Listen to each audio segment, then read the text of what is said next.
So once you start carving, the first thing you're going to do after you've drawn your design out on your sculpture is then to cut away all the excess parts of the sculpture. So you're going to, when you're working with Oamaru stone, you can hand saw it, or you can use an electric saw as well.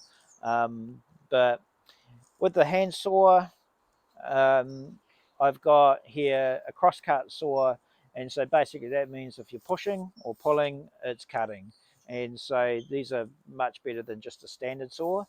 And along from that, if you drill holes into the stone, if you want to kind of have parts of it where you've hollowed it out, you also want to have a keyhole saw here as well, and that just means that you can kind of then just cut away bits and get ready for the next stage, which is going to be chiseling.